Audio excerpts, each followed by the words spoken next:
Pour la 4e fois, avec le Climate Finance Day, la place de Paris se positionne en fer de lance de la finance verte.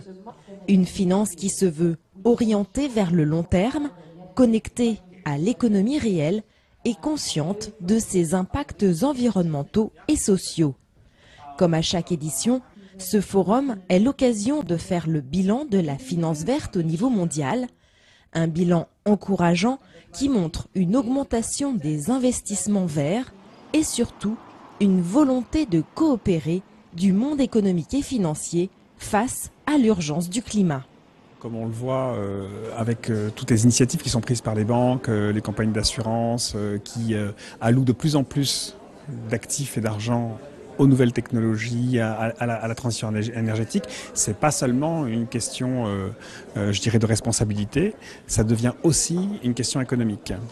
Parce que, bon, d'une part, parce que l'inaction, évidemment, nous amène à la catastrophe, mais pas seulement, aussi à court terme, parce qu'il y a énormément d'opportunités dans ce domaine. Parce que la transition implique de l'innovation, de la transformation de modèles, des énergies renouvelables, de l'efficacité énergétique. Et donc tout cela crée des opportunités d'investissement pour les investisseurs.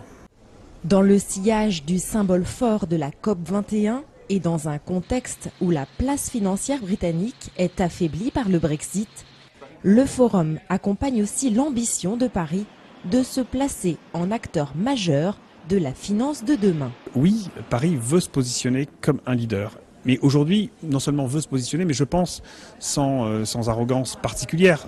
La situation actuelle, c'est que l'écosystème parisien est certainement l'un des plus riches au monde dans ce domaine-là aujourd'hui.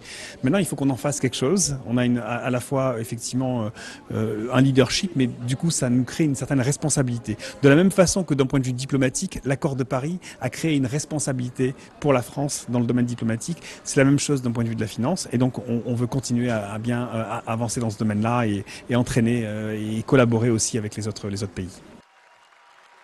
Paris, acteur incontournable de la finance verte, mais dans une collaboration internationale, notamment avec la Chine, alors que la consolidation du partenariat franco-chinois dans le domaine de la finance responsable s'est réaffirmée il y a un mois avec le lancement de la première conférence conjointe franco-chinoise sur la finance verte.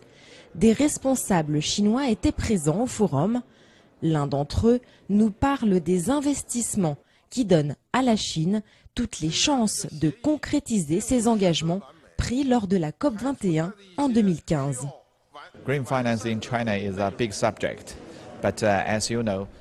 La finance verte est un grand sujet en Chine. Mais comme vous le savez, tout dans la finance verte est lié au développement international. Au niveau national, nous avons publié une directive pour le développement de la finance verte émanant de 7 ministères et départements. Elle définit des objectifs spécifiques pour 2017, 2018, 2019 et 2020. Ainsi, dans tout le pays, des progrès sont réalisés en matière de finance verte et de développement respectueux de l'écologie.